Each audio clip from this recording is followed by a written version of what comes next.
Radio Delfín presenta Voces. Por el derecho de hablar con apego al derecho. Un programa con temas de interés para todos, desde el punto de vista de los comunicadores. Voces. Es un programa de la Asociación Nacional de Locutores de México. Delegación Campeche.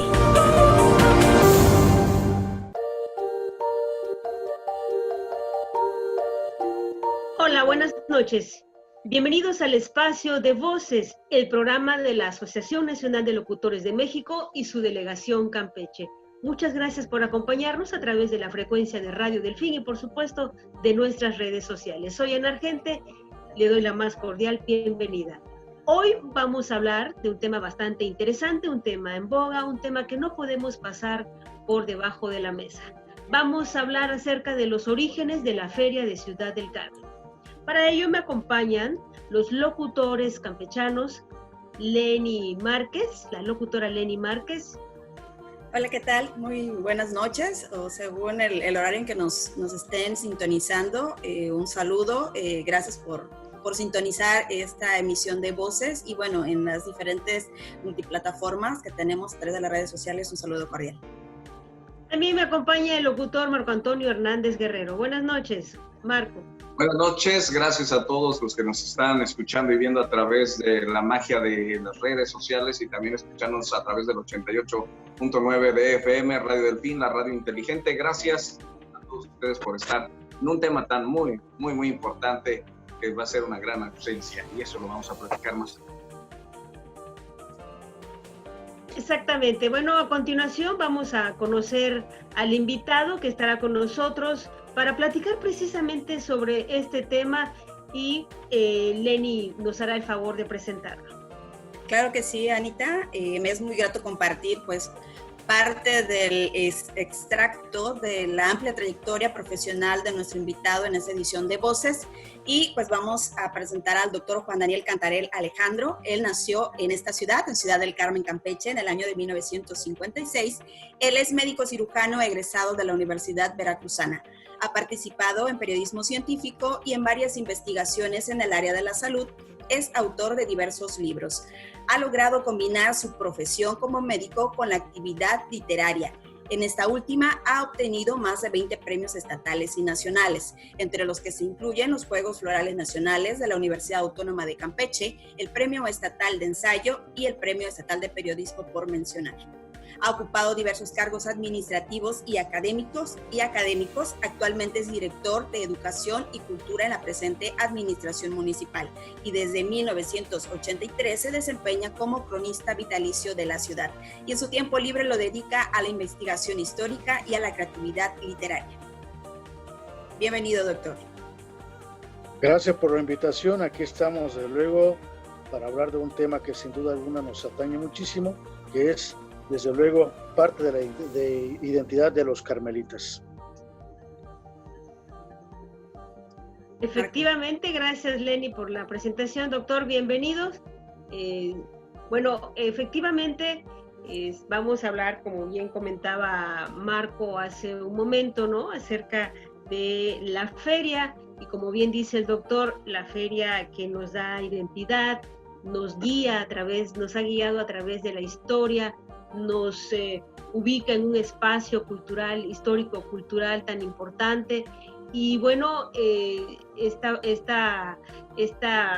este mes de julio estamos a pocas horas, ¿no?, para que se celebre la gesta heroica del sargento mayor Alonso Felipe de Andrade, en un contexto en un contexto impensable, en un contexto no esperado por nadie, que tiene al mundo hoy más que nunca vuelto de cabeza. Y entonces, pues esto ha hecho que incluso el ánimo social en todo el mundo y por supuesto en Ciudad del Carmen estén un poco inquieto, porque se suma, además de la situación que podemos estar viviendo, pues de que pues son vacaciones, ya inician prácticamente, es verano, sinónimo de feria, sinónimo de playa, sinónimo de sol y sinónimo sobre todo para recordar esa gesta heroica, pero también está la fiesta religiosa, Lenin, Marco,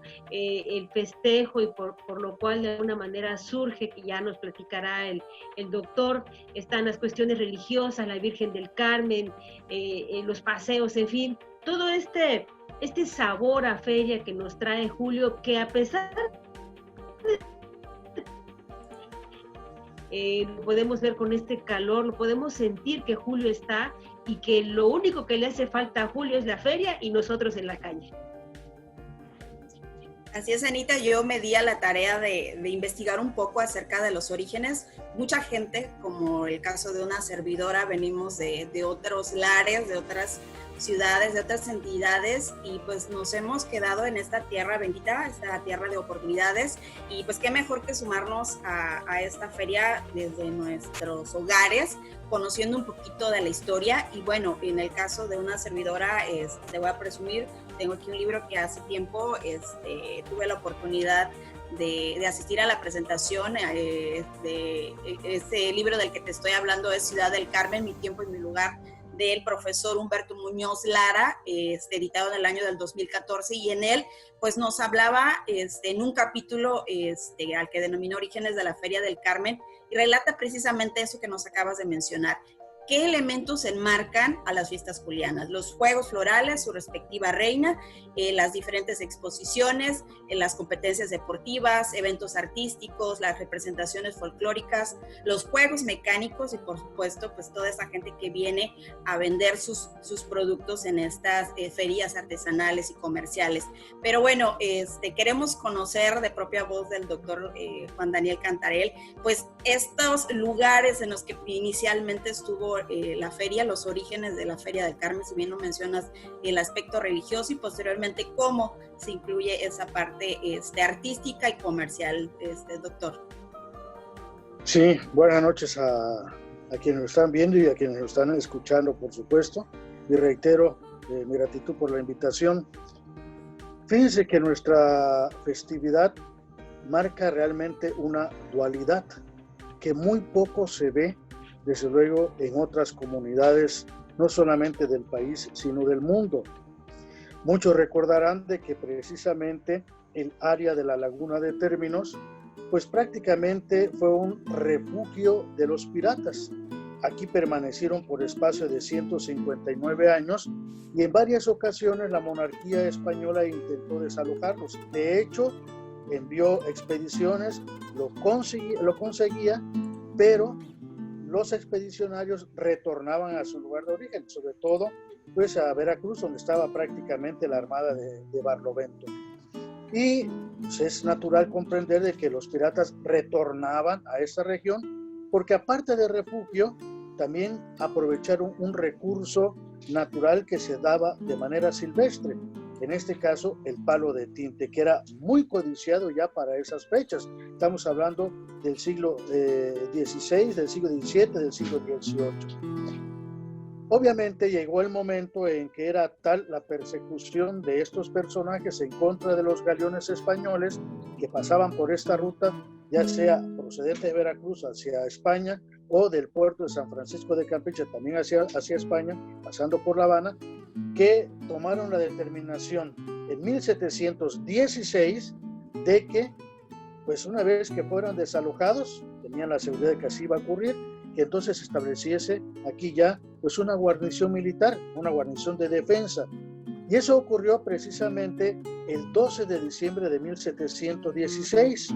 Por eso es que en algunos documentos de la época colonial aparece este lugar con el nombre de Puerto de Guadalupe, por la coincidencia litúrgica. Los españoles tenían esa costumbre de que ocurría algún suceso de un momento desde luego religioso, le imponían desde luego ese nombre. Y entonces se quedaron los españoles aquí al mando de don Alonso Felipe de Andrade y empezaron a construir ya una fortaleza que la concluyeron en el mes de junio y que le pusieron el nombre de San Francisco, fuerte o castillo de San Felipe. Obviamente los piratas retornaron porque sabían pues de alguna manera refugiado y reabastecido en Jamaica, que era pues la colonia inglesa que le daba facilidades a estos personajes. Vienen en 3 embarcaciones, son 335 piratas, ellos desembarcan en uno de los islotes que conformaban lo que hoy es la isla del Carmen, y se dan cuenta de que ya estaba habitado el lugar. Y entonces viene desde luego un enfrentamiento entre ellos, y que finalmente pues hace de que los españoles logren derrotar a los piratas, y esa gesta heroica coincide con un 16 de julio. Debo aclarar de que hay muchos factores o muchos elementos que hacen de que en forma determinante ya sea prácticamente venerada la Virgen del Carmen. Lo que quiero significar con esto es de que de un acontecimiento cívico surgió ya precisamente la advocación o el acontecimiento religioso. ¿Por qué razón? Porque no hay que olvidar de que la patrona de la Marina Española era la Virgen del Monte Carmelo. Dentro de los españoles, dentro de los marinos que estaban en la expedición de Alonso Felipe de Andrade, habían unos españoles originarios de Murcia, donde era venerada la Virgen del Carmen, y por lo tanto ese grupo pues tenía una veneración, una advocación hacia esta imagen. Y coincide el 16 de julio, imagínense esa trilogía que de alguna manera pues favorece toda esta circunstancia, pues es obvio de que consideren de que esa batalla, esa gesta heroica, la hayan ganado gracias a la protección de la Virgen del Carmen. Y esto ocurre, repito, el 16 de julio de 1717, y por eso hablo de esa dualidad. Obviamente, empieza ya la advocación a partir de ese año. No existía una imagen de la Virgen del Carmen, lo aclaro. De hecho, ellos veneraban a una imagen que se llama el Divinísimo Sacramento, de un pequeño oratorio que habían construido, muy rústico, por supuesto, dentro del castillo o la fortaleza de San Felipe. Y a raíz de este suceso, empiezan a venerar a la Virgen del Carmen, y la talla española que la traen precisamente del puerto de Cádiz va a ser desde luego hasta 1722, 5 años después, y es recibida con todos los honores. Y entonces ya esa talla española es la que empieza a ser venerada, pero todos los eventos, esa feria era realmente religiosa, todavía no se aunaba la parte profana. La parte profana va a surgir hasta 1790 y surge a raíz de una necesidad económica. En 1789, por cuestiones políticas, prácticamente le cierran al presidio de Nuestra Señora del Carmen su puerto, y esto impide de que puedan realizar exportaciones e importaciones. De hecho, los impuestos quedaban aquí. Parte de esos impuestos se iban a la ciudad de Mérida, que era la capital de la Intendencia o Capitanía General, que pertenecía a zona o área administrativa a la cual pertenecíamos.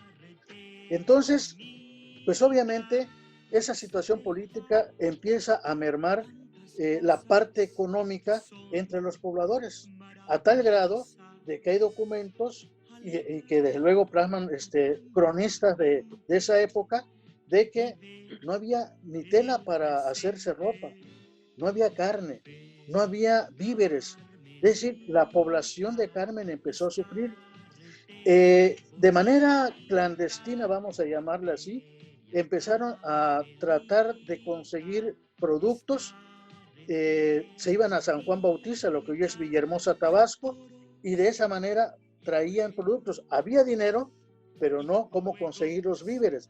Por eso es que le piden al vicario en 1789 de que de alguna manera en la celebración de la Virgen del Carmen, pues no se les permitiera poner una especie de tianguis alrededor de lo que ya era la Real Capilla de Nuestra Señora del Carmen.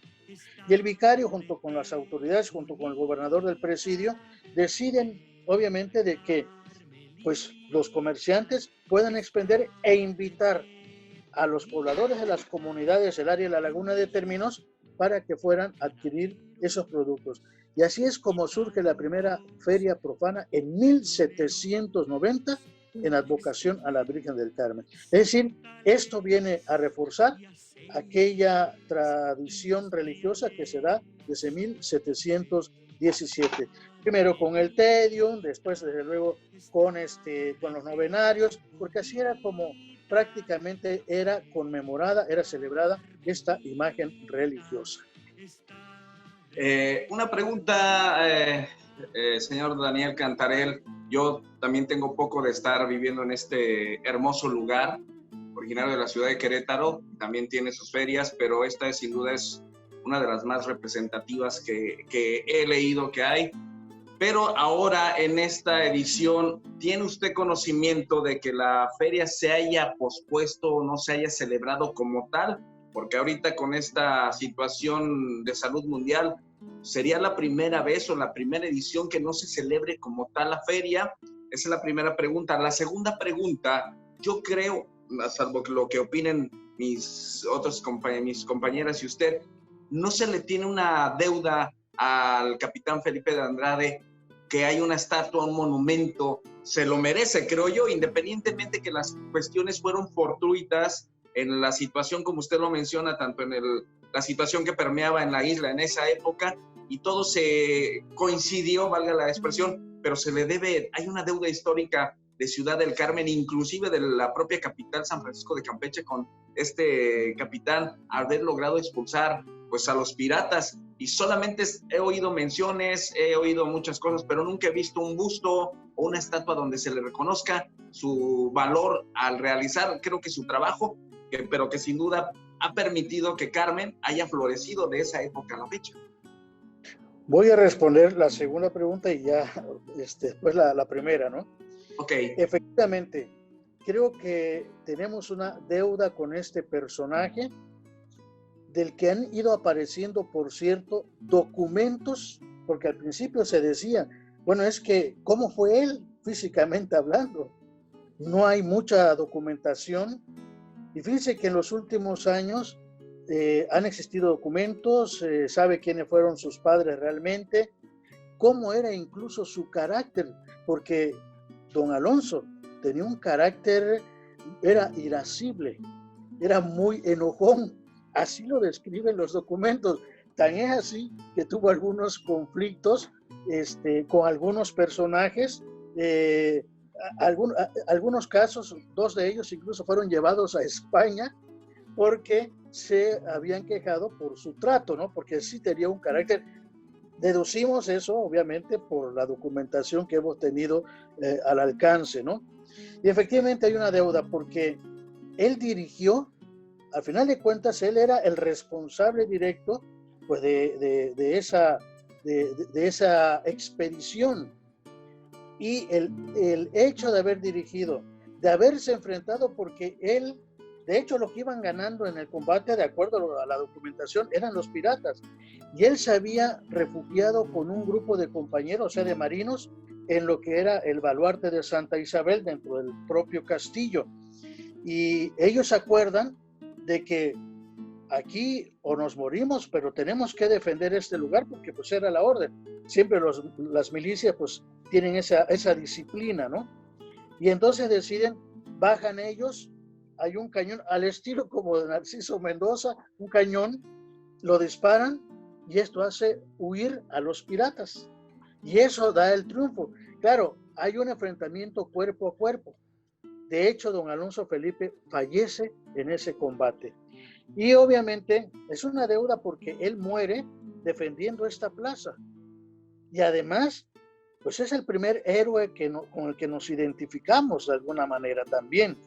Y además, ya hablando en sí de toda ese conglomerado histórico, pues no hay que olvidar que a raíz de esa circunstancia, hoy existe este hermoso lugar que es Ciudad del Carmen.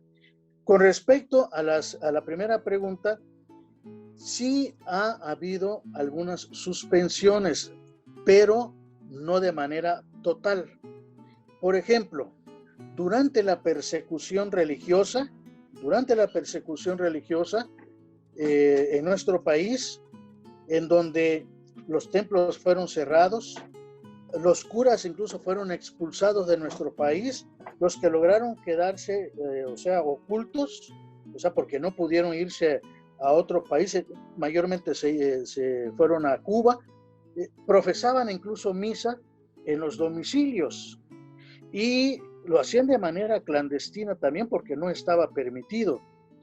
Incluso la Virgen en un momento dado tuvieron que sacarla del templo y prácticamente sepultarla, o sea, esconderla bajo tierra. Estuvo escondida un tiempo para que la gente ubique, en terrenos donde hoy se encuentra Banamex, frente al Parque Zaragoza, que era un domicilio de la familia Roura. Y entonces ahí la ocultaron, porque no hay que olvidar de que además en la persecución religiosa se introducían a los domicilios, sacaban las Biblias, sacaban las imágenes religiosas, y teniendo además aquí cerca a Tomás Garrido Canaval, que era antirreligioso y anticlerical, persiguiendo incluso a los tabasqueños que habían venido a Carmen para refugiarse aquí en Carmen, él envió sus camisas rojas pues para perseguirlos y obviamente pues detenerlos, aprenderlos y llevárselos nuevamente a Tabasco. Entonces se metían en los domicilios y sacaban todas esas imágenes, esas Biblias, y el lugar donde le prendían fuego era en lo que hoy es el Parque a la Madre, el Monumento a la Madre. Ahí existía una iglesia, que fue la iglesia de la Santa Cruz, que a raíz de esta persecución la convirtieron en una escuela socialista con el nombre de Benito Juárez. A un lado, donde estuvo originalmente el parque, el Monumento a la Madre, en la esquina, ahí era donde apilaban todas estas imágenes, todos estos documentos, y entonces incluso llevaban a la gente para que se dieran cuenta, o sea, que vieran de que aquel que estuviera actuando, o sea, a favor de la iglesia, bueno, pues sería de luego retirado toda imagen, ¿no? Y claro, en esa época, durante 2 años, se suspende, digo temporalmente, porque al final de cuentas la parte religiosa siguió, no la parte profana. Hubo un año, en 1922, en donde todavía no existía la persecución, porque acuérdense que esto empieza a partir de 1926. Entre 1926 y 29 es la etapa más crítica en nuestro país, pero persiste. O sea, sigue hasta los años, hasta el 34, 35. Y aquí me desvío de una anécdota que me gusta narrar, porque yo siempre digo que la parte psicológica, la parte de nuestro subconsciente a veces nos traiciona. En 1934, me voy a desviar porque me parece interesante esta anécdota. En 1934 era don Andrés Giuliani el presidente municipal. Él pues siempre decía que él era ateo. Incluso para demostrárselo a la comunidad, ingresó a la iglesia y escupió a la imagen de la Virgen. Obviamente eso fue considerado como un sacrilegio. Mandó a cerrar nuevamente el templo porque el templo estaba cerrado, la iglesia. Pero en noviembre de 1934 desafortunadamente ocurre un accidente que se ha dicho hasta la saciedad, ¿no? Lo que ocurrió, que fue el 10 de noviembre de 1934, donde muere aquel famoso torero, don Luis Frey, y otras 16 personas. Él entonces, por eso digo cómo a veces nos traiciona el subconsciente, ¿no? Lo que hay tras bambalinas de lo que realmente somos, porque no reflejamos nuestra verdadera personalidad. Él pide que sea abierto el templo, o sea, la parroquia de Nuestra Señora del Carmen, para ingresar, se hinca ante la Virgen y le pide de favor que los náufragos regresaran con vida. Fíjense la parte paradójica de la personalidad de este presidente municipal, don Andrés Giuliani. Lo menciono porque es algo anecdótico de que el ser humano, la fe en cualquier circunstancia surge, sobre todo en los momentos de desesperación y de tragedia, ¿no? Entonces, volviendo al caso, precisamente a la pregunta, nada más que me desvié, creo que es interesante saber todas estas cosas. Sí hubo alguna supresión, por ejemplo, en 1850, acuérdense que, bueno, muchos habrán leído de que en ese año hubo 3 incendios y fueron devastadores, sobre todo el primero de ellos en marzo, que empezó en el Guanal y destruyó materialmente a la población, las 3/4 partes de la población de Carmen. Obviamente, pues no había la posibilidad Don Victoriano Nieves apoyó económicamente para que los que se quedaran aquí, la familia, reconstruyeran sus viviendas. Otros se fueron. Y hay un poema precioso, que estoy seguro que a lo mejor también han leído algunos, de Carlos María González Hernández, que se llama El incendio, cuando él narra de cómo la gente se introduce a la iglesia, a la capilla de la Virgen del Carmen, la sacan, esa capilla quedó destruida porque era de madera y techo de guano, la sacan y la pasean por el jardín público. Todavía no se conocía como Parque Zaragoza, todavía no tenía las 3 calzadas, era hasta la segunda calzada, segunda vuelta, y ahí la pasean pidiéndole, de luego rogándole a la imagen de que acabara esto que era una devastación. Entonces hubo incluso en 1922 un enfrentamiento en la feria, que la feria tuvo que ser suspendida. ¿Por qué razón? O sea, ya había varios días que se habían realizado, pero hay un enfrentamiento que don Arturo Schilz Durán, hijo de don Arturo Schilz Cárdenas, escribió un folleto, lo publicó poco tiempo después del suceso, que le llamó las San Bartolomé Carmelitas. Hay un enfrentamiento en donde la gente se tiene que ocultar tras aquellos árboles de laurel que tienen un tronco grueso, de miedo. Fue algo que trascendió. Obviamente la feria sí se estaba llevando a cabo, pero ya no cumplió. En fin, sí hay algunas circunstancias, no han sido como lo que hoy estamos haciendo. O sea, cada uno en su momento. Uno por la persecución, otra por la devastación, y esta también es una devastación, ¿no? Pero la parte religiosa, la parte de la fe, porque al final de cuentas la parte profana siempre se ha hecho precisamente para honrar a la Virgen del Carmen. No sé si... Así es. No, está excelente, doctor. De verdad, ya sabe que tenemos el tiempo más que medido. Le agradecemos muchísimo esta aportación, estos datos, esta anécdota tan bonita, ¿no? De un hombre que al final de cuentas dobla la rodilla y suplica, ¿no? Para que termine esa desgracia. Y efectivamente estamos viviendo una situación muy diferente. A lo mejor más adelante podamos volver a platicar con usted, porque bueno, hay mucho por contar acerca de Carmen. Este es su mes, y creo que podemos hacerlo más adelante. Compañeros, si tienen algo que decir, porque por desgracia nos quedan, yo creo, 2 minutos para despedirnos. Pues agradecerle, doctor, mucho. Sin duda es amplio el tema, y pues a quien nos haya acompañado y tenga todavía algunas dudas respecto a los orígenes de la feria, los invitamos a leer. Doctor, usted ha escrito, es autor de algunos libros que nos pudiera usted recomendar para aquellos propios y extraños que vivimos en esta tierra de Ciudad del Carmen, pues conocer un poco más de los orígenes de esta feria. Hablando de manera específica de la feria, hay un libro que prácticamente dedica, todo el tema, es Una ciudad entre luces, que fue editado en el año 2006 por el Ayuntamiento de Carmen, cuando fue conmemorado el 150 aniversario de la titulación como ciudad de lo que era Villa del Carmen, o sea, nuestra isla del Carmen, ¿no? Ahí pueden consultar, ahí verán los orígenes, cómo fue traída la Virgen, qué eventos se han presentado desde luego para conmemorarla, celebrarla y rendirle pues esa pleitesía, porque ella es la patrona de esta comunidad, el eje de los carmelitas todos. Pues muchísimas gracias, doctor, a Lenny, a Ana, gente, muchas gracias, y al público que nos está sintonizando, escuchando y viendo, les invitamos a la retransmisión de este programa el próximo sábado a las 8 de la noche, no se lo pierdan, y pues esperemos que haya una segunda vuelta, porque hablar de Carmen y su historia y lo que lo fundó, sin duda, no debe desaparecer para las nuevas generaciones. Muchas gracias, que tengan buena noche. Así es, doctor, en verdad, nuevamente, buenas noches, y quedamos en suspenso, porque esta historia continuará. Claro que sí, con mucho gusto, estoy a sus órdenes. Hablar de esta tierra es maravilloso.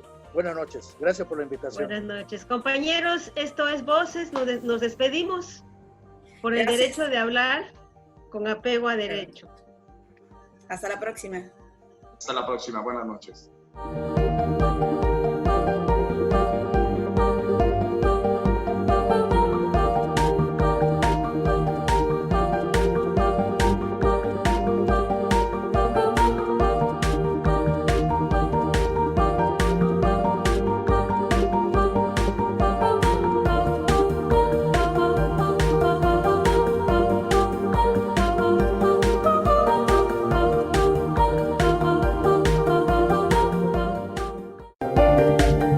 Radio Delfín presentó Voces. Voces. Por el derecho de hablar. Con apego al derecho. Un programa con temas de interés para todos. Desde el punto de vista de los comunicadores. Voces. Es un programa de la Asociación Nacional de Locutores de México. Delegación Campeche.